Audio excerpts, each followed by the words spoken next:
ബഹുമാന്യരായ സഹോദരങ്ങളെ, സഹോദരിമാരെ,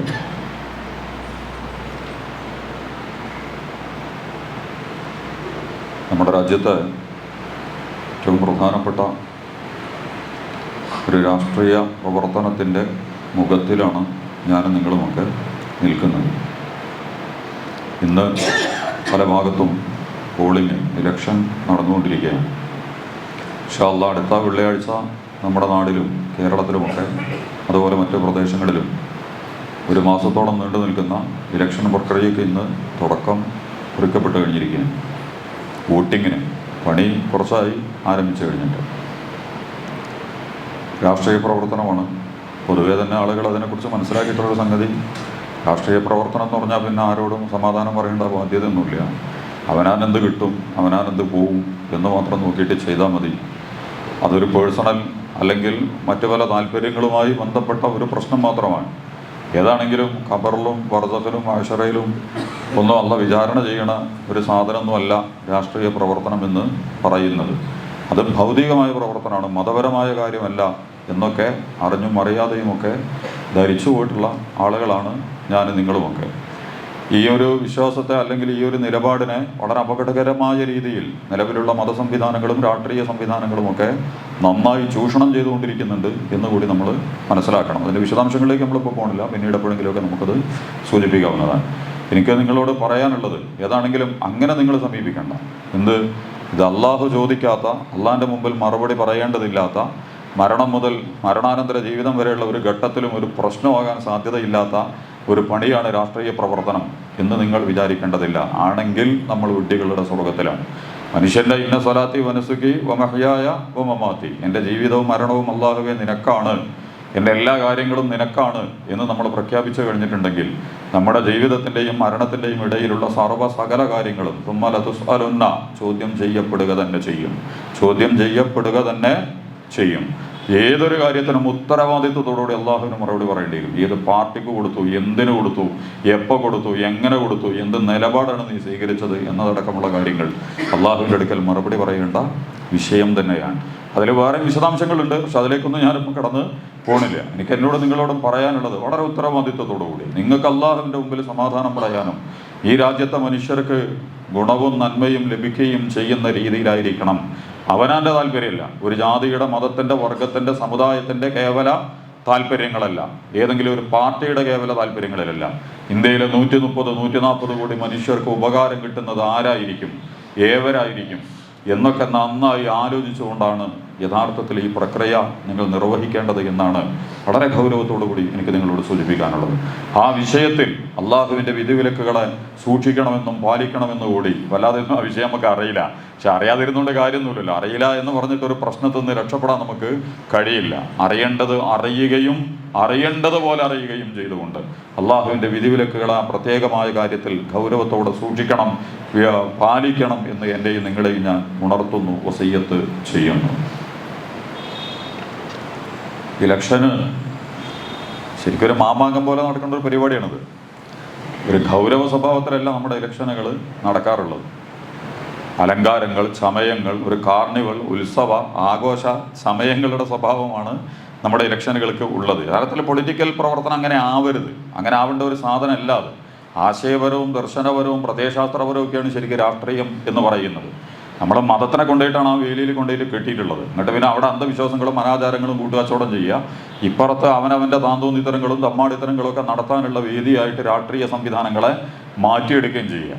യഥാർത്ഥത്തിൽ ഒരു വിഷയത്തെ സംബന്ധിച്ച്, ഒരു പ്രശ്നത്തെ സംബന്ധിച്ച്, ഈ രാജ്യത്തിലുള്ള ഇവിടുത്തെ മനുഷ്യരെ ബാധിക്കുന്ന ഒരു പ്രശ്നത്തിൽ നയപരമായി, ആശയപരമായി, പ്രയോഗപരമായി എന്ത് നിലപാടാണ് സ്വീകരിക്കുന്നത് എന്നതുമായി ബന്ധപ്പെട്ട ഗൗരവതരമായ ചർച്ചകളും വ്യത്യസ്തതകളുമാണ് രാഷ്ട്രീയ പ്രസ്ഥാനങ്ങളും സംഘടനകളും പൊതുജനങ്ങളുമൊക്കെ രാഷ്ട്രീയ പ്രശ്നമായി കൈകാര്യം ചെയ്യേണ്ട വളരെ പ്രധാനപ്പെട്ട കാര്യം എന്ന് പറയുന്നത്. പക്ഷെ അത് പോയിട്ട് വേറെ പല താല്പര്യങ്ങളാൽ ചവിട്ടിക്കുഴച്ച് അപകടകരമായ, നമ്മൾ നേരത്തെ പറഞ്ഞ ഒരു മൗലികമായ സംഭവങ്ങളിലേക്ക് നമ്മുടെ ശ്രദ്ധ കൊണ്ടുപോകാതെ ആരാണോ കൂടുതൽ നമുക്കെന്തോ ചെയ്തു തരുന്നവർ, അല്ലെങ്കിൽ നമ്മുടെ താല്പര്യങ്ങൾ സംരക്ഷിക്കുന്നവർ, നമ്മുടെ താല്പര്യം എന്ന് പറഞ്ഞാൽ എൻ്റെ മാത്രം താല്പര്യമായിരിക്കും, വേറെ എനിക്ക് നിങ്ങളുടെ താല്പര്യമോ ഈ നാട്ടിൽ എന്ത് സംഭവിക്കുന്നു, മനുഷ്യർക്ക് ഇതൊന്നും എനിക്ക് പ്രശ്നമില്ല. എനിക്ക് ഗുണമുണ്ടെങ്കിൽ ഞാൻ എന്ത് ചെയ്യുക? ആ പാർട്ടിയെ സപ്പോർട്ട് ചെയ്യുക, ആ നേതാവിനെ സപ്പോർട്ട് ചെയ്യുക, അതിൻ്റെ പിന്നാലെ പോവുക. ഇങ്ങനെയൊക്കെ വളരെ ലളിതമായ രാഷ്ട്രീയമാണ് നമ്മളെ ഇവർ പഠിപ്പിച്ചെടുത്തുകൊണ്ടിരിക്കുന്നത്. അതുകൊണ്ട് തന്നെ രാഷ്ട്രീയ പ്രവർത്തനം എന്ന് പറയുന്നത് ഒരു ആഘോഷ സമയങ്ങളോടുകൂടി, നിങ്ങൾ ഇനി തെരഞ്ഞെടുപ്പിൻ്റെ ആട്ടക്കലാശൊക്കെ നോക്കുന്നുണ്ടോ, വലിയ സംവാദങ്ങളോ വലിയ നമ്മുടെ അവതരണങ്ങളോ ഗൗരവതരമായ വിലയിരുത്തലുകളോ വിശകലനങ്ങളൊന്നുമല്ല. അതിങ്ങനെ തെരുവിൽ കിടന്നിട്ട് അലച്ച് ഇപ്പം ഇവിടെയാണെന്തോ നടക്കാൻ പോണത് എന്ന് തോന്നിക്കുന്ന രീതിയിൽ വിലപ്പെട്ട സമയവും അധ്വാനമൊക്കെ ആ ആട്ടക്കലാശത്തിൻ്റെ ദിവസമൊക്കെ നമ്മുടെ ആളുകൾ കാട്ടിക്കൂട്ടുന്നുണ്ടല്ലോ. അന്നത്തെ പ്രവർത്തനത്തിനാണ് അല്ല സ്വർഗവും നരകം കൊടുക്കുക എന്നാണ് നമുക്ക് തോന്നുക. ഇന്ത്യയിൽ ഇലക്ഷൻ നടക്കുന്നത് ആ സമയത്താണെന്നൊക്കെ നമുക്ക് തോന്നുക. അതൊക്കെ നമ്മളടക്കം വിട്ടുപോവാണ് കെട്ടുകാഴ്ചകളിൽ, ഒട്ടും ഗുണകരമല്ലാത്ത നിലപാടുകളിൽ, പ്രയോഗങ്ങളിൽ അങ്ങനെയൊക്കെ കൊണ്ടുപോയി തെരഞ്ഞെടുപ്പ് രാഷ്ട്രീയം എന്നൊക്കെ പറയുന്നതിനെ വളരെ വില കുറഞ്ഞ ആഘോഷമാക്കി അവതരിപ്പിക്കുകയാണ്. സ്ഥാനാർത്ഥികളൊക്കെ കണ്ടിട്ടില്ല നിങ്ങൾ? ഭയങ്കര അലങ്കാരത്തോടു കൂടിയാണ് അവതരിപ്പിക്കുക. ഏതൊരു ചുറുക്കില്ലാത്ത സ്ഥാനാർത്ഥിനെ നല്ല പെയിൻ്റൊക്കെ ചെയ്ത് വൈറ്റ് വാഷൊക്കെ ചെയ്ത്, കാരണം അദ്ദേഹത്തിൻ്റെ ചുറുക്ക് നോക്കിയിട്ടാണ്, സൗന്ദര്യം നോക്കിയിട്ടാണ് ആൾ വോട്ട് കൊടുക്കാന്നാണ് തോന്നുക. സിനിമാ നടന്മാരെയൊക്കെ പോലെ വ്യത്യസ്തമായ വേഷങ്ങളിൽ, അനവധി പോസ്റ്ററുകളിൽ, ഒരൊറ്റ വേഷത്തിനും ഒരൊറ്റ കോലത്തിലൊന്നുമല്ല. യഥാർത്ഥത്തിൽ ആശയപരമായൊരു തിരിച്ചറിവുള്ളടത്ത് സ്ഥാനാർത്ഥിക്ക് പോലും വലിയ പ്രസക്തി ഇല്ല. കാരണം ആശയത്തെയാണ് നമ്മൾ പ്രതിനിധീകരിക്കുന്നത്. ആ ആശയത്തെ പ്രതിനിധീകരിക്കുന്ന വ്യക്തികൾക്ക് പദവിയിലും നിലപാടുകളിലും ഒക്കെ കൂടുതൽ ത്യാഗവും കരുത്തുമൊക്കെ ഉണ്ടെങ്കിൽ അതിനെ നമുക്ക് ഉയർത്തി കാണിക്കാം. അതിനപ്പുറം ആശയങ്ങൾ തമ്മിലുള്ള ഒരു സംഘർഷത്തിൽ വ്യക്തിപ്രധാനമായ, നമ്മുടെ തൃശ്ശൂരൊക്കെ പറയുന്നത് സുരേഷ് ഗോപി വ്യക്തിയാണ് പ്രശ്നം, സുരേഷ് ഏട്ടൻ എന്നൊക്കെയാണ് നമ്മളെ ആളുകൾ പറയുക. വ്യക്തികളെ ഉയർത്തി കാണിക്കുക, അത് സിനിമയാണ്. സിനിമയുടെ രാഷ്ട്രീയ, ഈ സിനിമാ മൂഡിലാണ് ഇന്ത്യൻ രാഷ്ട്രീയമൊക്കെ ഇപ്പം നടന്നുകൊണ്ടിരിക്കുന്നത്. സിനിമയുടെ മൂഡിൽ അങ്ങനെ നായകന്മാരപ്പോൾ ഒരു ചവറ് സിനിമ ഇറങ്ങിയിട്ട് പോസ്റ്റർ മുഴുവൻ നിറയുമ്പോൾ നമ്മൾ തോന്നും ഇതാണ് ലോകം. ഇന്നിപ്പോൾ പ്രേമലുവാണ്, ഇന്ന് പാടുജീവിതമാണ്, ഇന്നലെ ഭ്രമയുഗമായിരുന്നു, മിഞ്ഞാന്ന് പത്താനായിരുന്നു, അതിൻ്റെ മുമ്പ് ജവാനായിരുന്നു. ഇവരൊക്കെ കൂടി കാണുമ്പോൾ നമുക്ക് യുവാകെ ആരാന്റെ കാശെടുത്തിട്ട് നമ്മളുടെ കീശയെ കിടക്കണ കാശ് പിടിച്ചെടുത്ത് കൊണ്ടുപോകാൻ വേണ്ടി വേറെ ഒരു ദൗത്യവും സിനിമക്കില്ല കേട്ടോ. സിനിമയ്ക്ക് ദൗത്യം ഉണ്ടെങ്കിൽ അത് ഫാസിസത്തിനും മുതലാളിത്തത്തിനും മാത്രമാണ്. മനുഷ്യരെ ബ്രെയിൻ വാഷ് ചെയ്യാൻ തങ്ങളിലേക്ക് കേരള സ്റ്റോറി മുതൽ കേരള ഫയൽ മുതൽ അങ്ങനെ വീരസവർക്കറടക്കം സൃഷ്ടിച്ചെടുത്ത് അങ്ങനെയുള്ളൊരു പൊളിറ്റിക്കൽ മൂവ്മെന്റ് ഉള്ള സിനിമകളുണ്ട്, അപകടകരമായ മൂവ്മെന്റുകളല്ല. കാരണം ഉള്ളത് സത്യസന്ധമാകാതിരിക്കുമ്പോഴാണ് സിനിമയെ പോലും അവതരിപ്പിക്കേണ്ടി വരിക. ഞാൻ അതിന്റെ വിശദാംശങ്ങളിലേക്കും പോണില്ല. സിനിമ അലങ്കാര സമയങ്ങളെ പോലെ സിനിമ റിലീസാവുന്ന ദിവസവും നിങ്ങൾ കണ്ടിട്ടില്ലേ വിഡ്ഢികൾ ചെയ്തുകൊണ്ടിരിക്കുന്ന പ്രവർത്തനങ്ങൾ, ഫാൻസ് അസോസിയേഷനുകൾ എന്നൊക്കെ പറഞ്ഞിട്ട് എന്താണ് ഇവർ ചെയ്തുകൊണ്ടിരിക്കുന്നത്? എന്താണ് അവർക്ക് ലഭിക്കാൻ പോകുന്നത്? എന്താണ് അവരുടെ ഈ സിനിമാ നടന്മാർ എല്ലാവരും മോശക്കാരാണെന്നോ വളരെ മോശമാണെന്നൊന്നും അല്ല. യഥാർത്ഥത്തില് മനുഷ്യന്റെ അടിസ്ഥാന ജീവിത ദൗത്യങ്ങളുമായി ബന്ധപ്പെട്ട ഒന്നേ അല്ല സിനിമ. അങ്ങനെയൊക്കെ ആണ് എന്ന് വരുത്തി തീർക്കാനും ആ ന്യായം കണ്ടെത്താനും ഒക്കെ അതിനെ വിശദീകരിക്കുന്ന ആളുകൾ പെടാപാട് വിട്ടിട്ട് അതും ഒരു ഭയങ്കര സംഭവമാണ് എന്നൊക്കെ അവതരിപ്പിക്കാൻ ശ്രമിക്കാറുണ്ട്. ആ സിനിമാ മൂഡിലാണ് നമ്മുടെയൊക്കെ ഇലക്ഷൻ നടക്കാറുള്ളത്. നായികമാരും ഒക്കെ നന്നായിട്ട് അലങ്കരിച്ച് വെച്ച് ഒക്കെ പോകുന്നത് പോലെ അതിൻ്റെ ഉള്ളിൽ പിന്നെ ചർച്ച ഒന്നുമില്ല. ആ സിനിമാ പോസ്റ്ററും അതിൻ്റെ കരിസ്മാറ്റിക് പ്രഭാവമാണ് ഈ കാണാൻ കൊണ്ടുപോകുന്നത്. പിന്നെ സോഷ്യൽ മീഡിയയിൽ വരുന്ന തള്ളും അതുപോലെ തന്നെ ഉന്തലും വലിക്കലും താങ്ങലും ഉയർത്തലും ഒക്കെ കൂടിയായിട്ട് നമ്മൾ ഈയാമ്പാറ്റകളെ പോലെ ഇതിലൊക്കെ പോയിട്ട് വീഴുകയാണ്. ഇങ്ങനെയൊന്നും രാഷ്ട്രീയത്തെ സമീപിക്കരുത്. രാഷ്ട്രീയം വളരെ മൗലികമാണ്. ഒരു വ്യക്തിയുടെ ജീവിതം മുതൽ ഒരു രാജ്യത്തിൻ്റെ നിലനിൽപ്പടക്കം എങ്ങനെ, എന്തിന്, എവിടെ, ഏതിൽ എന്നത് ചർച്ച ചെയ്യുന്ന വളരെ ഗൗരവതരമായ വിഷയമാണ് യഥാർത്ഥത്തിൽ രാഷ്ട്രീയ പ്രവർത്തനം എന്ന് പറയുന്നത്. ആ ഗൗരവത്തിലൊന്നും അല്ലാത്തതുകൊണ്ട് ആ പാർട്ടിക്ക് പോകാം, ഈ പാർട്ടിക്ക് പോകാം, മറ്റൊടത്തേക്ക് പോകാം, മറിച്ചൊടത്തേക്ക് പോകാം, അതിൻ്റെ അപ്പുറം ചാടാ ഇപ്പുറം ചാടാ, കൈക്കൂലിയാവാം, കള്ളക്കച്ചവടമാകാം, വിലക്കെടുക്കലാവാം, വാങ്ങലാവാം, കൊടുക്കലാവാം. വളരെ മലീമസമായ ഒരു രാഷ്ട്രീയ അന്തരീക്ഷം. കാരണം അള്ളാഹിനോട് മറുപടി പറയണ്ടല്ലോ, മതം വേറെ രാഷ്ട്രീയം വേറെ. അങ്ങനെയാണ് നിങ്ങളെ ആരൊക്കെയോ പഠിപ്പിച്ചു വെച്ചിട്ടുള്ളത്. അങ്ങനെ നിങ്ങൾ വിചാരിച്ചിട്ടുണ്ടെങ്കിൽ അങ്ങനെ വിചാരിച്ചുകൊണ്ട് രക്ഷപ്പെടൂലല്ലോ. വിഷം കുടിച്ചാൽ മരിക്കൂല എന്നാണ് എൻ്റെ വിശ്വാസം എന്ന് പറഞ്ഞാൽ വിഷം കുടിച്ചാൽ മരിക്കാതിരിക്കൂല. കാരണം വിഷത്തിൻ്റെ കണ്ടന്റ് നിങ്ങളെ കൊല്ലാൻ പറ്റിയതാ. അതുകൊണ്ട് നമ്മുടെ വിശ്വാസം നമ്മളെ രക്ഷിക്കില്ല. മറിച്ച് വിഷം കഴിക്കരുത്. കഴിച്ചിട്ട് ഞാൻ അങ്ങനെയാണ് വിചാരിച്ചത്. അള്ളാഹിൻ്റെ അടുത്ത് ഈ കളിയായിട്ടൊന്നും എനിക്കും നിങ്ങൾക്കും പോകാൻ പറ്റില്ല. അതുകൊണ്ട് രാഷ്ട്രീയം വളരെ പ്രധാനപ്പെട്ടതാണ്. രണ്ട് കാര്യങ്ങളും കൂടി സൂചിപ്പിച്ച് നമുക്ക് അവസാനിപ്പിക്കാം. ഇന്ത്യയെ സംബന്ധിച്ചിടത്തോളം വളരെ പ്രധാനപ്പെട്ട ഇലക്ഷനാണത്. ഈ രാജ്യം എന്തായി തീരും? ലോകത്തിലെ അത്ഭുതകരമായ രാജ്യങ്ങളിലൊന്നാണ് ഇന്ത്യ, ഒരു സംശയവും നമുക്കില്ല. ഒന്ന് ലോക ജനസംഖ്യയിൽ അമ്പരപ്പിക്കുന്ന വിസ്ഫോടനം നടത്തിക്കൊണ്ടിരിക്കുന്ന രാജ്യങ്ങളിൽ നിന്നാണ് നമ്മുടെ രാജ്യം എന്ന് പറയുന്നത്. ഈ രാജ്യത്തിലെ ഏറ്റവും വലിയ കരുത്ത് എന്ന് പറയുന്നത് ജനങ്ങൾ തന്നെയാണ്. അതിൻ്റെ കാലാവസ്ഥ മുതൽ പ്രദേശങ്ങൾ മുതൽ ജനതകളടക്കം വളരെ വ്യത്യസ്തമാണ്. വളരെ വ്യത്യസ്തമായ ജനസമൂഹമാണ് ഇന്ത്യ. കന്യാകുമാരി മുതൽ കാശ്മീർ വരെ, ആസാം മുതൽ ഗുജറാത്ത് വരെ യാത്ര ചെയ്താൽ എന്തൊക്കെ വൈവിധ്യങ്ങളുടെ, എന്തൊക്കെ മനോഹാരിതകളുടെ! ഒരൊറ്റ റബ്ബർ കൃഷി മാത്രം, ഒരു വാഴക്കൃഷി മാത്രം ചെയ്തു പോകുന്ന, പൂളകൃഷി മാത്രം ചെയ്തു പോകുന്ന മണ്ണല്ല. എല്ലാ വൈവിധ്യങ്ങളെയും, എല്ലാ തരങ്ങളിലുമുള്ള അത്ഭുതകരമായ, ലോകത്ത് ഇത്രമാത്രം വൈവിധ്യങ്ങളിൽ, വ്യത്യസ്തതകളിൽ മനുഷ്യർ ജീവിക്കുന്ന ഒരു പ്രദേശം വളരെ കുറവായിരിക്കും. അത്ഭുതകരം. കാലാവസ്ഥ പോലും അങ്ങനെയാണ്. മരുഭൂമി ഉണ്ട് ഇവിടെ. അതേപോലെ നിലക്കാതെ മഴ പെയ്യുന്ന ചിറാപുഞ്ചി പോലത്തെ നല്ല പ്രദേശങ്ങളുണ്ട്. എല്ലാ കാലത്തും തണുപ്പ് നിലനിർത്തുന്ന ഊട്ടിയെ പോലത്തെ പ്രദേശങ്ങളുണ്ട്. അതുപോലെ തന്നെ നല്ല പീഠഭൂമികളുണ്ട്, നല്ല കൃഷിയിടങ്ങളുണ്ട്, വൻ കാടുകളുണ്ട്. നിങ്ങൾ ഇന്ത്യ എടുത്ത് പരിശോധിച്ച് നോക്ക്. ഇങ്ങനെ ഒരു വൈവിധ്യം ഇന്ത്യയെ പോലെ മറ്റൊരു പ്രദേശത്തിനുണ്ടാവില്ല. ഇന്ത്യൻ ജനതയും അങ്ങനെ തന്നെയാണ്. എല്ലാ വൈവിധ്യങ്ങളെയും ഉൾച്ചേർത്തുകൊണ്ടാണ് ഈ രാജ്യം മുന്നോട്ട് പോയിക്കൊണ്ടിരിക്കുന്നത്. ഒമ്പിച്ച ജനസംഖ്യയുള്ള ഒരു രാജ്യം, വളരെ വലിയ മുന്നേറ്റങ്ങൾ നടത്താൻ സാധിക്കുന്ന ഒരു രാജ്യം. പക്ഷെ ഇപ്പം നിന്നിട്ട് കിതക്കുകയാണ്. മരുഭൂമിയിൽ നിൽക്കുന്നത് പോലെ വിയർത്തു വിളിച്ചുകൊണ്ടിരിക്കുകയാണ് നമ്മുടെ രാജ്യം. പേടി സ്വപ്നമായി മാറിക്കൊണ്ടിരിക്കുകയാണ് പലർക്കും. പേടിയുള്ളവരൊക്കെ തന്നെ പാർട്ടി മാറി, കൂറ് മാറി, കാല് മാറി, സ്വന്തം പേടി മാറ്റാനുള്ള ശ്രമങ്ങൾ നടത്തിക്കൊണ്ടിരിക്കുകയാണ്. ആളെയും പേരും നമ്മളിപ്പോൾ പറയാൻ ആളല്ല. ആളുകൾ പാർട്ടി മാറുന്നുവെങ്കിൽ അത് ധൈര്യത്തിൻ്റെയും വിശ്വാസപരമായ, ആശയപരമായ, പ്രയോഗപരമായ ഒരു തെരഞ്ഞെടുപ്പിൻ്റെയും ഭാഗമല്ല എന്ന് വളരെ കൂടുതൽ മാറിക്കൊണ്ടിരിക്കുന്നത് ആ കാറ്റുള്ളപ്പോൾ കാറ്റിനൊപ്പം എന്ന് പറഞ്ഞതുപോലെ പാരച്ചൂട്ട് പൊന്തിക്കുമ്പോൾ കാറ്റങ്ങട്ടാച്ചെങ്കിൽ അങ്ങോട്ട് വിടുക. പണ്ടത്തെ പായ് കപ്പൽ വിടുന്ന മാതിരിയാണ്. കാറ്റ് ഇങ്ങോട്ടാണെങ്കിൽ കപ്പൽ ഇങ്ങോട്ട് വിടുക, കാറ്റ് അങ്ങോട്ടാണെങ്കിൽ കപ്പൽ അങ്ങോട്ട് പോവുക. ഒന്നുകിൽ ആഫ്രിക്കയ്ക്ക് അല്ലെങ്കിൽ ഏഷ്യയിലേക്ക്. കാറ്റ് എങ്ങോട്ടാണ് അടിക്കണമെങ്കിൽ അതിനനുസരിച്ച് കപ്പൽ വിടുന്ന പോലെ നമ്മുടെ രാജ്യത്തിലെ ആളുകൾ കാലുമാറി, കൂറുമാറി, രാഷ്ട്രീയത്തെ വില കുറച്ചുകൊണ്ടിരിക്കുന്ന കാഴ്ചകളൊക്കെ നമ്മൾ കണ്ടുകൊണ്ടിരിക്കുന്നു. ഇതൊക്കെ സംഭവിക്കുന്നതിൻ്റെ അർത്ഥം ഇന്നും ഇനി അടുത്ത ഒരു മാസം ഈ രാജ്യത്ത് നടക്കുന്ന തെരഞ്ഞെടുപ്പ് നമ്മൾ വിചാരിക്കുന്നതിനേക്കാൾ ഇന്ത്യയിൽ ഇതുവരെ കണ്ട തെരഞ്ഞെടുപ്പല്ല. ഈ രാജ്യം ഇങ്ങനെയൊക്കെ തന്നെ നിലനിൽക്കണമോ? ഈ വൈവിധ്യങ്ങളോടെ, ഈ വ്യത്യസ്തതകളോടെ, ഏറ്റവും മനോഹാരിതയോടുകൂടി. നമുക്ക് ദാരിദ്ര്യം പട്ടിണിയൊക്കെ ഉണ്ട്. ഇന്ത്യയെ സംബന്ധിച്ചിടത്തോളം അങ്ങനത്തെ വലിയ പ്രശ്നങ്ങളുണ്ട്. ഇന്ന് ഭരിക്കുന്ന നമ്മുടെ ഭരണകൂടത്തെ സംബന്ധിച്ചിടത്തോളം വികസനവുമായി ബന്ധപ്പെട്ട വലിയ ചിത്രങ്ങൾ അവർ അവതരിപ്പിച്ചുകൊണ്ടിരിക്കുന്നുണ്ട്. നമ്മൾ വെറുതെ അടങ്ങാറേണ്ട കാര്യമൊന്നുമില്ല. ഓരോട് ചോദിക്കണം, അന്താരാഷ്ട്ര തലത്തിൽ വരുന്ന കണക്കുകൾ നിങ്ങൾ വെക്കുക ഞങ്ങളുടെ മുമ്പിൽ. നിങ്ങൾ അധികാരത്തിലെത്തിയതിനു ശേഷം ഈ രാജ്യം എന്തിലൊക്കെയാണ് മുന്നോട്ട് പോയിട്ടുള്ളത് നിങ്ങൾ നമ്പർ ഇട്ടിട്ട് പറയും. അന്താരാഷ്ട്ര ഇൻഡെക്സുകളുണ്ട് ലോകത്തുടനീളം, ഓരോ വിഷയത്തിലും. ഭക്ഷണത്തിൽ, വസ്ത്രത്തിൽ, സമ്പത്തിൽ, അധികാരത്തിൽ, അതുപോലെ തന്നെ ജനകീയതയിൽ, താമസ സൗകര്യങ്ങളിൽ, സാമ്പത്തിക വളർച്ചയിൽ, ആരോഗ്യത്തിൽ, ദാരിദ്ര്യ പ്രശ്നങ്ങളിൽ, അതുപോലെ തന്നെ സ്വാതന്ത്ര്യത്തിൽ, മനുഷ്യാവകാശങ്ങളിൽ, അങ്ങനെ തുടങ്ങിയിട്ട് അന്താരാഷ്ട്ര ഇൻഡെക്സുകളുണ്ട്. ഇത് ഈ ഗവൺമെന്റ് നമ്മുടെ മുമ്പിൽ വെക്കട്ടെ. ഞങ്ങൾ വന്നതിന് ശേഷം നമുക്കെടുക്കാം. ആളുകളൊക്കെ തടിയെന്നാവാൻ തുടങ്ങി, ആളുകളൊക്കെ കൂടുതൽ സ്വതന്ത്രരാകാൻ തുടങ്ങി, ആളുകൾക്കൊക്കെ കൂടുതൽ വരുമാനങ്ങൾ ലഭിക്കാൻ തുടങ്ങി, ആളുകളൊക്കെ കൂടുതൽ തൊഴിലെടുക്കാൻ തുടങ്ങി, ആളുകളൊക്കെ കൂടുതൽ വിശാലമായ സമീപനങ്ങൾ സ്വീകരിക്കാൻ തുടങ്ങി. വളരെ ശരി. 10 കൊല്ലം കൊണ്ട് വളരെ ഉന്നതമായ ഒരു സംവിധാനത്തിലേക്ക് ഈ രാജ്യത്തെ ഭരിച്ചവർ കൊണ്ടുപോയിട്ടുണ്ട്. അള്ളാഹ് അനുഗ്രഹിച്ചിട്ട് ഈ സംവിധാനം ഇന്ത്യ ഉണ്ടായതിനു ശേഷമുള്ള ഏറ്റവും വഷളായ, ഇന്ത്യ എന്ന് പറയുന്ന പാകിസ്ഥാനെയും ബംഗ്ലാദേശിനെയും ഒക്കെ പിന്നിൽ നിൽക്കേണ്ട ഗതികേടിലേക്ക് ഈ രാജ്യം കൂപ്പുകുത്തിയിട്ടുണ്ട്. അവരെയൊക്കെ മുമ്പിൽ സഞ്ചരിച്ച ഒരു നാട്യം. ബറൂണ്ടി, ഉഗാണ്ട എന്നൊക്കെ പറയുന്ന ആഫ്രിക്കയിലെ വംശീയ വർഗീയ രാജ്യങ്ങളെക്കാൾ ലോകത്തിലെ അപകടകരമായ വംശീയ വർഗീയ 8 രാജ്യങ്ങളുടെ ലിസ്റ്റിൽ ഈ രാജ്യം കയറി കഴിഞ്ഞിരിക്കുന്നു. ഓട്ടോക്രസി എന്നാണ് പറയുന്നത്.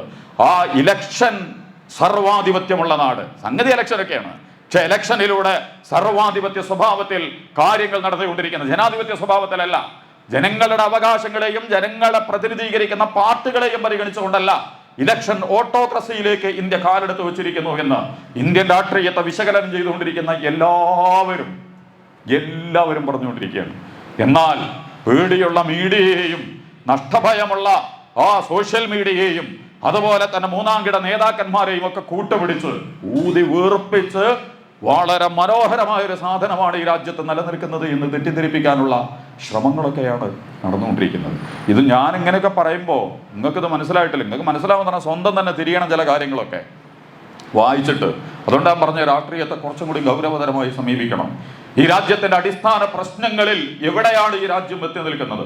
അന്താരാഷ്ട്ര ഇൻഡെക്സിൽ എവിടെയും ഇന്ത്യ ഇവർ വന്നതിന് ശേഷം ഒരു സ്ഥാനത്തേക്കും ഒരു 5 പോലും കയറി പോയിട്ടില്ല.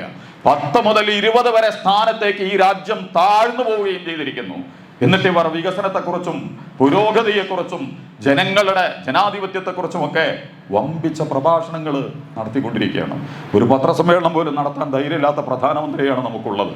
ഒരു പത്രസമ്മേളനം പോലും ധൈര്യപൂർവ്വം പത്രക്കാർ വന്ന് ചോദിക്കുമ്പോൾ ഇതാണ്, ഇങ്ങനെയാണ്, അതാണ്, അവിടെയാണ്, അപ്പോഴാണ് എന്ന് പറയാൻ പോലും ധൈര്യമില്ലാത്ത ഇന്ത്യ കണ്ട, ഇന്ത്യ രൂപപ്പെട്ടതിന് ശേഷം എണ്ണപ്പെട്ട 10 കൊല്ലത്തിന്റെ ഇടയിൽ 2 or 3 പത്രസമ്മേളനങ്ങൾ മാത്രം. ഒന്നിന് അമിത്ഷായ പങ്കെടുത്തു, അമിത്ഷാണ് മറുപടി പറഞ്ഞത്. അതേസമയം മൻ കി ബാത്ത് പ്രസംഗിച്ച് നമ്മളെ തോൽപ്പിക്കാൻ ഇവർ തീരുമാനിച്ചിട്ടുണ്ട്. അതുകൊണ്ട് ഇന്ത്യയെ സംബന്ധിച്ചിടത്തോളം എടുത്തു വെച്ച വിഷയങ്ങളൊക്കെ ഇന്ത്യയിലെ മുസ്ലിമീങ്ങളുമായി മാത്രം ബന്ധപ്പെട്ടതാണ്. ഏക സിവിൽ കോഡ്, മുത്തലാഖ്, ബാബരി മസ്ജിദ്, അതുപോലെ തന്നെ കാശ്മീരിന്റെ പ്രശ്നം, എല്ലാം ഈ രാജ്യത്തിലെ 140 കോടി മനുഷ്യന്മാർക്ക് ഇതുകൊണ്ട് എന്ത് കാര്യം കിട്ടി? തമാശക്കാണെങ്കിലും നമ്മുടെ BJP സ്ഥാനാർത്ഥി മത്സരിക്കുന്ന സുൽത്താൻ ബത്തേരിയിൽ സുൽത്താൻ ബാറ്ററി, സുൽത്താൻ എന്നാണ്ടായത്. അതിന്റെ മുമ്പ് ഈ രാജ്യത്തിന് പേരില്ലേ? അതുകൊണ്ട് പേര് മാറ്റണം. ഓക്കെ, പേര് മാറ്റുക. സുൽത്താൻ ബത്തേരി മണ്ഡലത്തിന്റെ പ്രശ്നം ഗണപതി വട്ടം എന്ന പേരോ സുൽത്താൻ ബത്തേരി എന്ന് പറയുന്ന പേര് മാറ്റലിന്റെ പ്രശ്നമാണോ? വയനാടിന്റെ പ്രശ്നങ്ങൾ നിങ്ങൾ എങ്ങനെയാണ് പരിഹരിക്കുക? വയനാടിന്റെ പ്രശ്നങ്ങളെ സംബന്ധിച്ചൊരു വർത്താനമില്ല. മറിച്ച് എല്ലാ ഉത്തരേന്ത്യയിൽ പയറ്റുന്ന, നമ്മൾ വിചാരിക്കുക അറിയാതെ വിടിയൊന്നും അല്ലട്ടോ അവരാരും, അങ്ങനെ ആരും കൂടെ തെറ്റിദ്ധരിക്കണ്ട. അറിയാതെ പറഞ്ഞു ഒന്ന് മാന്തി വിത്തിട്ട് നോക്കുകയാണ്. ഇത് മുളക്കുമെങ്കിൽ, ഇത് തളിർക്കുമെങ്കിൽ, അത് വളരുമെങ്കിൽ അത്തരം പേരുമാറ്റങ്ങളുടെ ഉത്തരേന്ത്യൻ രാഷ്ട്രീയത്തെ കേരളത്തിൽ വേവിച്ചെടുക്കാനുള്ള വളരെ മലീമസമായ, പക്ഷെ പ്രശ്നം എന്താ? വയനാടിന്റെ പ്രശ്നവും മലബാറിന്റെ പ്രശ്നവും കേരളത്തിന്റെ പ്രശ്നവും ഒരു പേരുമായി ബന്ധപ്പെട്ടതല്ല. ഇവിടുത്തെ ധാരാളം പ്രശ്നങ്ങളുണ്ട്. കാർഷിക പ്രശ്നങ്ങളുണ്ട്, സാമ്പത്തിക പ്രശ്നങ്ങളുണ്ട്, കാലാവസ്ഥയുടെ പ്രശ്നങ്ങളുണ്ട്, തൊഴിൽപരമായ പ്രശ്നങ്ങളുണ്ട്, എത്രമാത്രം പ്രശ്നങ്ങളുണ്ട്.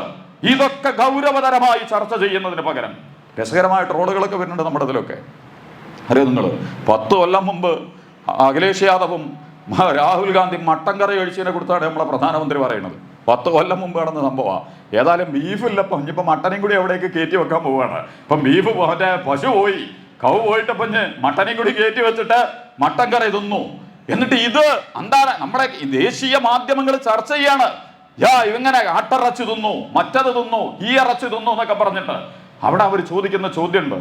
ഉത്തരേന്ത്യയിലെ മാധ്യമങ്ങൾ ഇന്ത്യയിലെ ഏതെങ്കിലും ഒരു പൊതുപ്രശ്നത്തെക്കുറിച്ച്, അഴിമതിയെക്കുറിച്ച്, മണിപ്പൂരിനെ കുറിച്ച്, റാഫേലിനെ സംബന്ധിച്ച്, അതുപോലെ തന്നെ വന്ദേ ഭാരതുമായി ബന്ധപ്പെട്ട് നടക്കുന്ന അഴിമതികളെ സംബന്ധിച്ച്, ഇലക്ട്രൽ ബോണ്ടുമായി ബന്ധപ്പെട്ട പ്രശ്നങ്ങളെ സംബന്ധിച്ച് ഇന്ത്യയിലെ വമ്പൻ മീഡിയകളൊന്നും ഒരക്ഷരം ചർച്ച ചെയ്തിട്ടില്ല.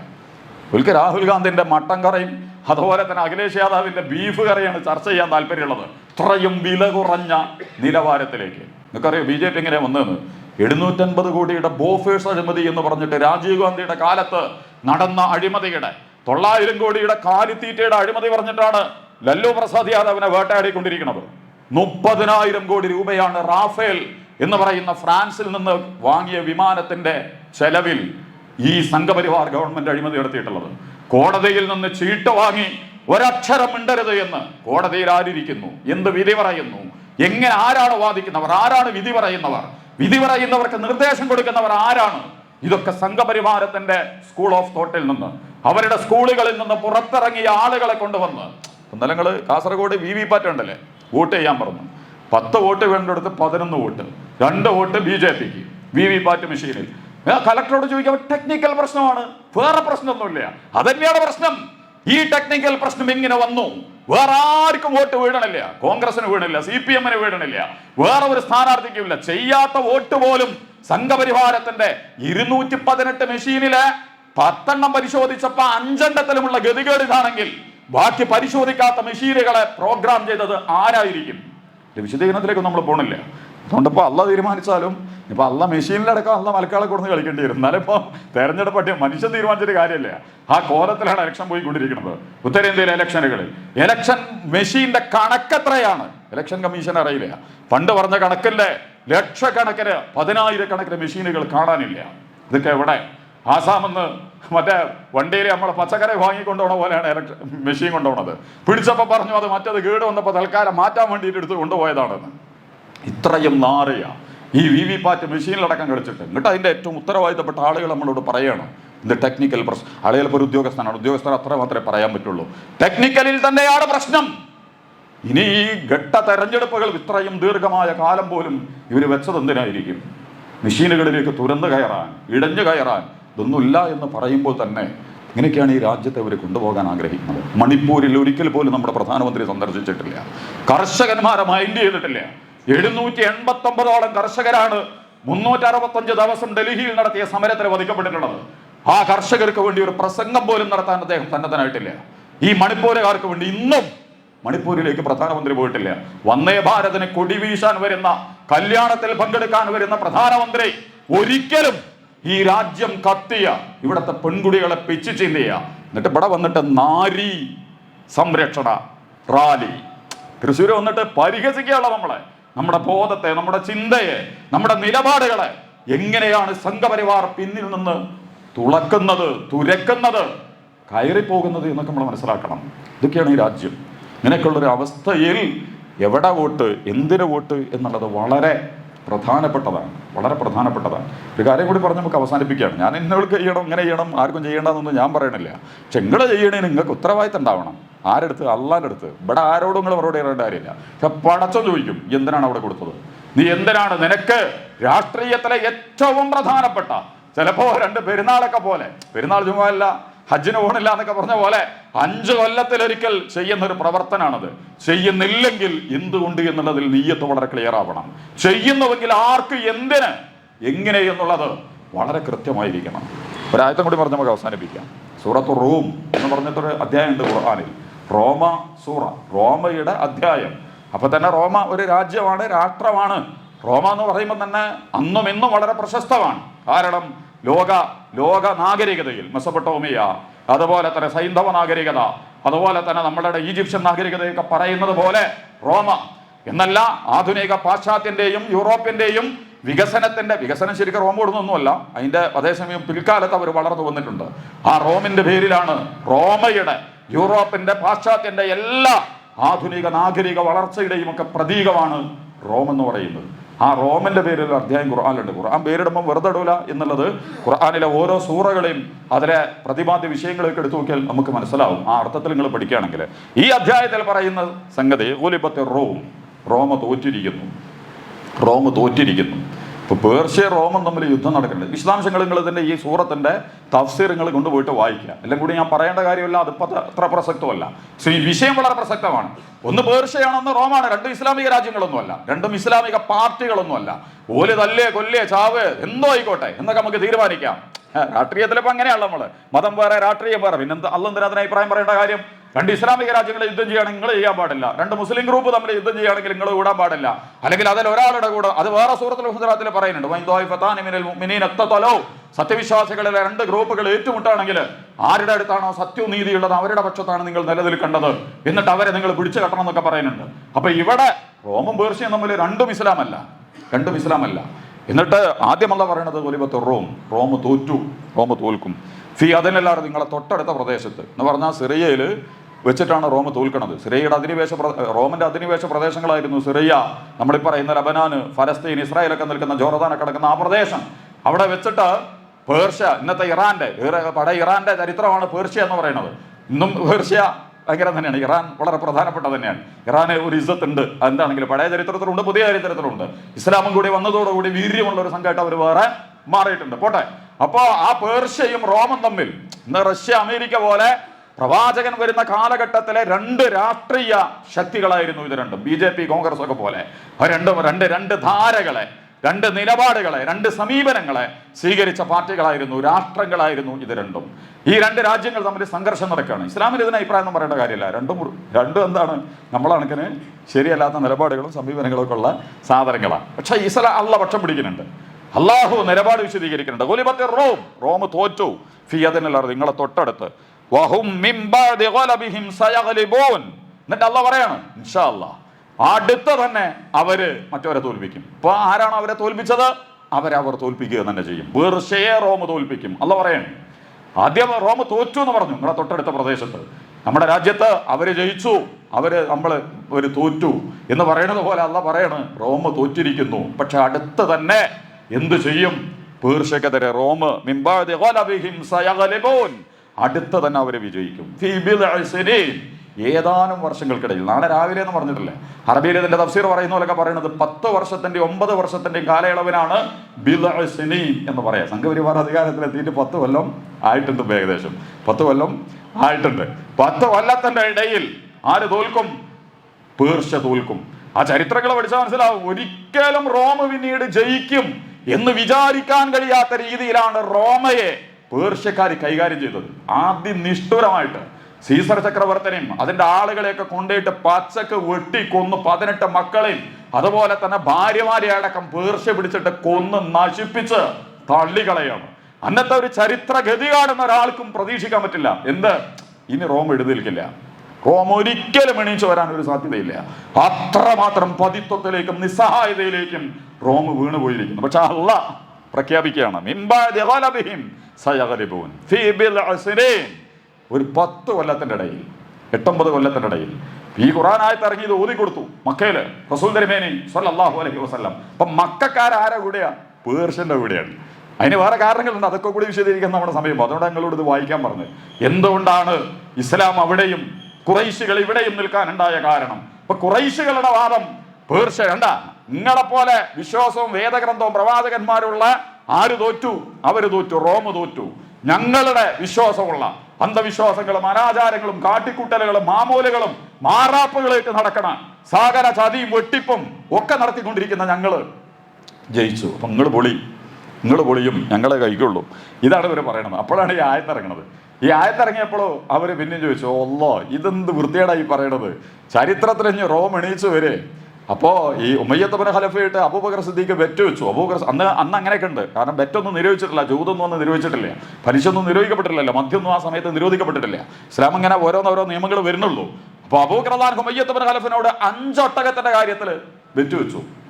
5 ഒട്ടകത്തിന്റെ റോം ജയിക്കുകയാണെങ്കിൽ 5 ഒട്ടകം ആര് കൊടുക്കും? ഉമയ്യത്ത് ഇബ്നു ഖലഫ് അബൂബക്കർ സിദ്ദീഖിന് കൊടുക്കും. അബൂബക്കർ സിദ്ദീഖ് പേർഷ്യയാണ് ജയിക്കണമെങ്കിൽ അങ്ങോട്ട് കൊടുക്കും. ഈ അടുത്ത ഇനിയുണ്ടാകുന്ന യുദ്ധത്തിൽ കേട്ടോ, പിന്നീടുണ്ടാകുന്ന യുദ്ധത്തിലും തെരഞ്ഞു പിടിച്ച് പേർഷ്യ ആക്രമിച്ചുകൊണ്ടേയിരിക്കുകയാണ് റോമനെ, രക്ഷപ്പെടുന്നില്ല. അതിൽ അബൂബക്കർ റളിയല്ലാഹു അൻഹു റസൂലിന്റെ അടുത്ത് വന്നിട്ട് പറയുന്നുണ്ട്, അല്ലാഹ് റസൂലേ ഇതിപ്പോ പൊളിയാവോ, ഈ ആയത്തെല്ലാം കൂടി ഫൗളാവോ, ഇനിയിപ്പോ ഞാനാണെങ്കിൽ ബെറ്റൊക്കെ ചെയ്തേക്കണം. അതിൽ റസൂല് പറഞ്ഞതിൽ ഫീ ബിദഅസിനി എന്നാ പറഞ്ഞത്, നാളെ ജയിക്കുന്നല്ല പറഞ്ഞത്. 10 കൊല്ലത്തിന്റെ 8-9 കൊല്ലത്തിന്റെ ഇടയിൽ 9 കൊല്ലത്തിന്റെ ഇടയിൽ ഈ സംഭവം ആവർത്തിക്കപ്പെടും. ഈ 100 ഒട്ടകത്തിന് വെച്ചുവെച്ചോ, 100 ഒട്ടകത്തിന് ഈ വെച്ചുവെച്ചോ റസൂൽ വാഗ്ദാനം ചെയ്തു. റസൂൽ മദീനയിലെത്തി. ബദർ യുദ്ധം നടക്കുന്ന അതേ സമയത്താണ് പേർഷ്യയെ റോം തോൽപ്പിക്കുന്നത്. പേർഷ്യയെ റോം, അതിനൊക്കെ ഭയങ്കര സാമ്യതകളുണ്ട് കേട്ടോ. ഇപ്പോ ഇറാന് മിസൈൽ ഇട്ടല്ലോ അങ്ങോട്ട്, ഇറാൻ ഇസ്രായേലിലേക്ക്. ഇന്ത്യൻ സംഘപരിവാരത്തിന്റെ ലോകത്ത് ഒരു രാജ്യം സംഘപരിവാരത്തിനെ സപ്പോർട്ട് ചെയ്യണില്ല. അമേരിക്കയിലെ 38% ആളുകളും ഇന്ത്യക്കെതിരാ, ഇന്ത്യൻ ഭരണകൂടത്തിനെതിരാ. 27% പിന്തുണക്കുന്നുള്ളൂ. യൂറോപ്പില് ഭൂരിപക്ഷ രാജ്യങ്ങളും ഇന്ത്യൻ നിലപാടുകൾക്ക്, ഇന്ത്യ എന്ന് പറഞ്ഞാല് സംഘപരിവാർ നിലപാടുകൾക്കെതിരാ. സംഘപരിവാർ നിലപാടിന് അംഗീകരിച്ച ഒരൊറ്റ രാജ്യം അത് ഇസ്രായേലാണ്. ഇസ്രായേലിൽ 71% നല്ല പിള്ളയാണ് സംഘപരിവാർ എന്ന് പറഞ്ഞിട്ട് കൂട്ടുപിടിച്ചിട്ടുണ്ട്. ആ ഇസ്രായേലിലേക്ക് ഇപ്പൊ കഴിഞ്ഞ ആഴ്ച നമ്മൾ കണ്ടതാണ്.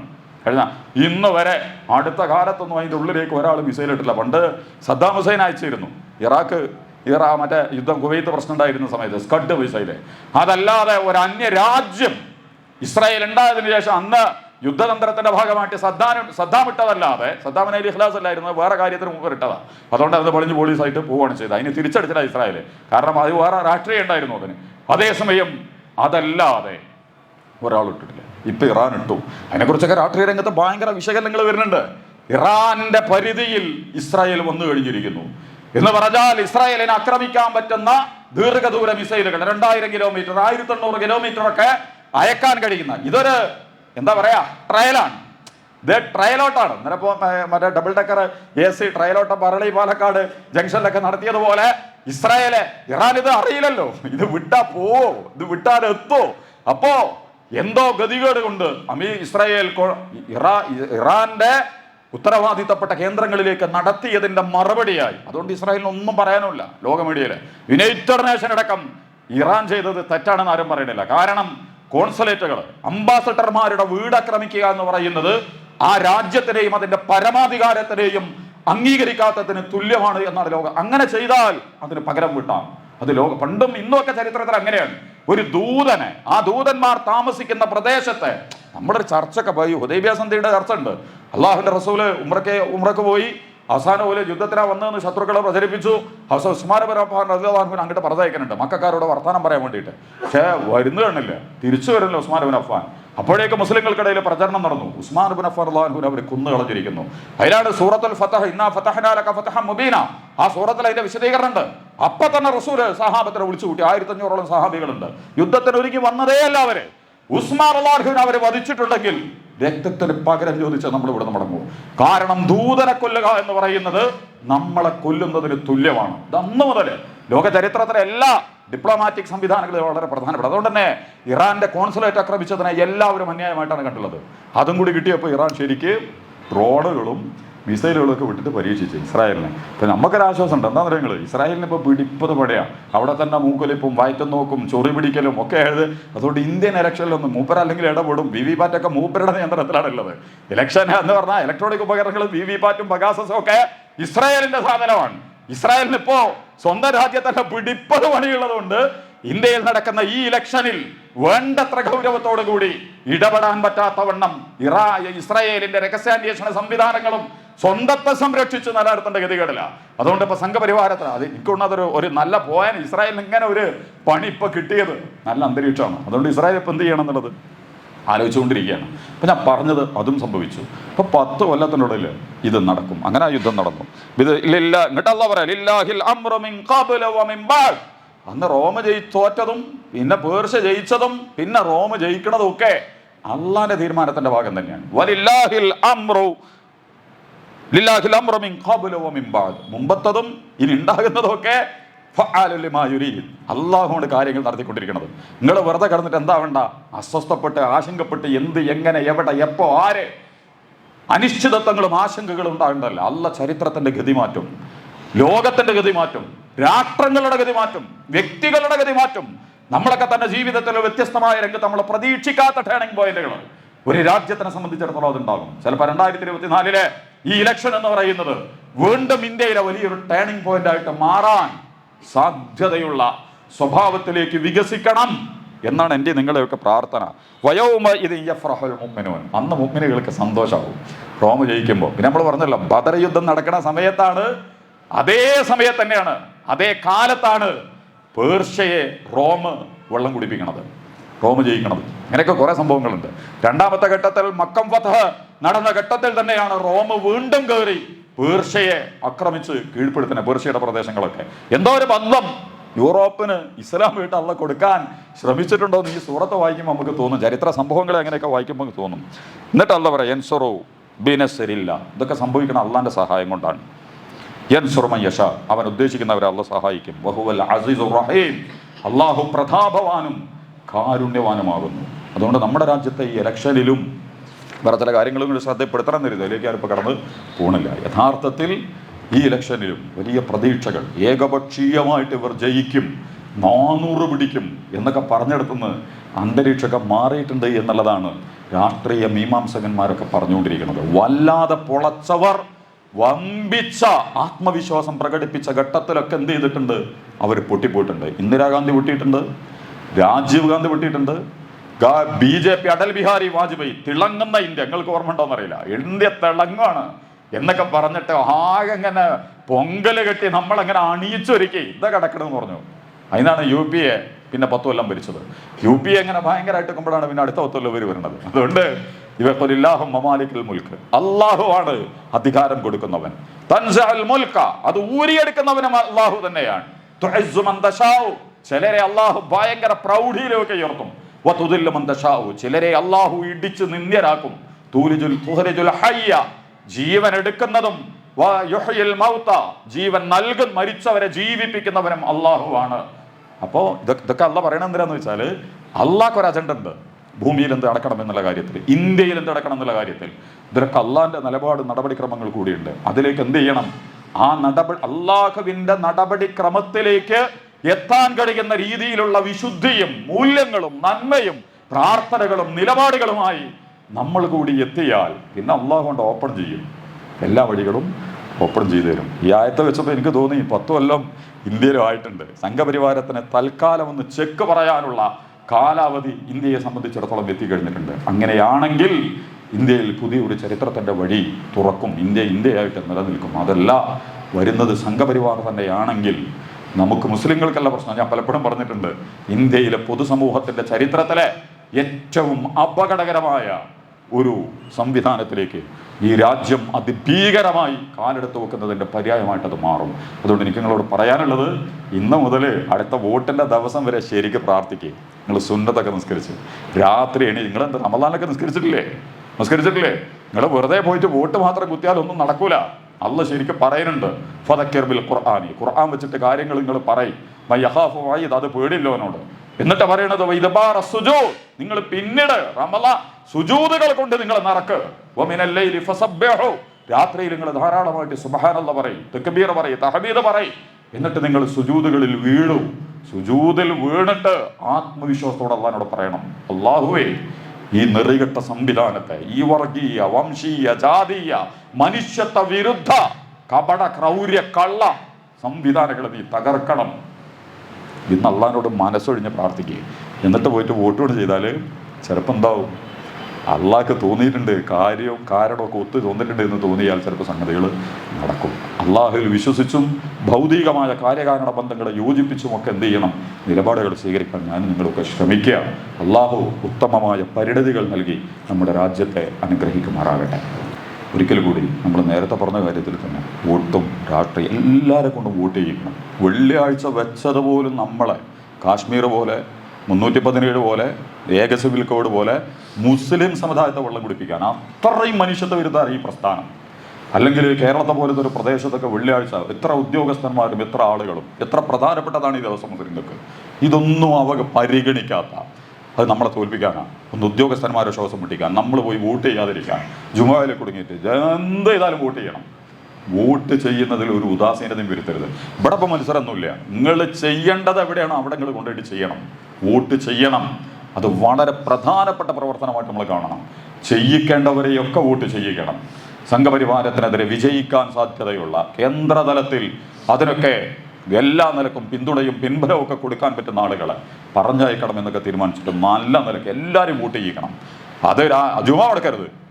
അഥവാ മുടക്കി പോയാലും നിങ്ങൾ പെട്ടുപോകരുത്. ഉദാസീനമായിട്ട് മുടക്കരുത്.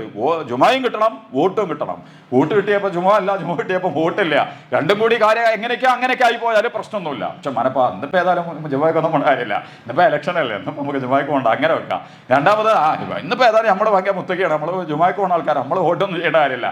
അതിപ്പോൾ പോലെ തമ്മിൽ തന്നെ മത്സരം, അതിലിപ്പോൾ വോട്ടൊന്നും ചെയ്തിട്ട് വലിയ പ്രസക്തിയൊന്നുമില്ല എന്നും പറഞ്ഞിട്ട് നിങ്ങൾ നിൽക്കരുത്. എന്താണെങ്കിലും വോട്ട് ചെയ്യണം.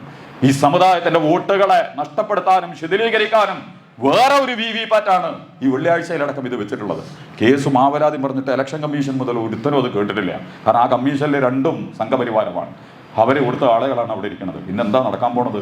ഇങ്ങനത്തെ. അതുകൊണ്ട് വോട്ടിനെ വളരെ ഗൗരവത്തിൽ സമീപിക്കുകയും ചെയ്യേണ്ടവരെ കൊണ്ടൊക്കെ വോട്ട് ചെയ്യിക്കുകയും ചെയ്തുകൊണ്ട് ഇലക്ഷൻ പ്രക്രിയയിൽ ഇപ്പറഞ്ഞ നിയ്യത്തുകളെ ഉദ്ദേശങ്ങളെ കൂടി കൂട്ടിച്ചേർത്തുകൊണ്ട് മനോഹരമായിട്ട് അത് പൂർത്തീകരിക്കാൻ നിങ്ങൾ ശ്രമിക്കണം. അതിൽ അള്ളാഹുവിനെ സൂക്ഷിക്കണം എന്നൊരിക്കൽ കൂടി എന്നെ നിങ്ങളെ ഉണർത്തണം. അള്ളാഹു നമ്മെ അനുഗ്രഹിക്കുമാറാകട്ടെ, നമ്മുടെ കുടുംബങ്ങളെ അനുഗ്രഹിക്കുമാറാകട്ടെ, നമ്മുടെ നാടിനെ അനുഗ്രഹിക്കട്ടെ, നമ്മുടെ ഈ രാജ്യത്തെ അനുഗ്രഹിക്കുമാറാകട്ടെ.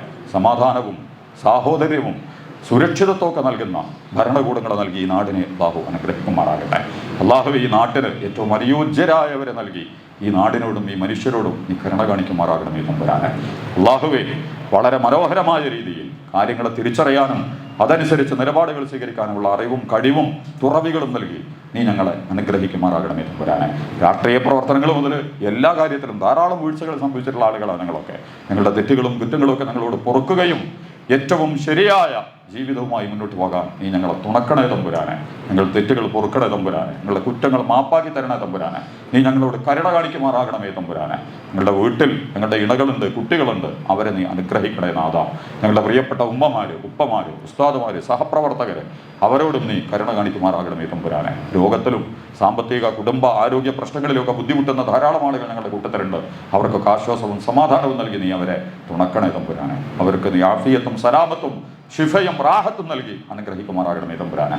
ഞങ്ങളിൽ നിന്ന് നിന്നിലേക്ക് യാത്ര തിരിച്ചിട്ടുള്ള ഞങ്ങളുടെ മക്കൾ, ഞങ്ങളുടെ ഇണകൾ, ഞങ്ങളുടെ ഉമ്മ, ഞങ്ങളുടെ ഉപ്പ, ഞങ്ങളുടെ നേതാക്കന്മാർ, സഹപ്രവർത്തകർ, അവരുടെ കബറിടങ്ങളെ വിശാലമാക്കുകയും സ്വർഗത്തിലേക്കുള്ള വിരിപ്പുകൾ വിരിച്ചു കൊടുക്കുകയും നരകത്തിലെ ശിക്ഷകളിൽ നിന്ന് അവരെയും ഞങ്ങളെയും ഒക്കെ കാത്തുരക്ഷിക്കുകയും ചെയ്തുകൊണ്ട് നാളെ ജന്നാത്തുൽ ഫിർദൗസിൽ ഒരുമിച്ച് ഓടാൻ അവരെയും ഞങ്ങളെയും നീ അനുഗ്രഹിക്കണേ തമ്പുരാനെ.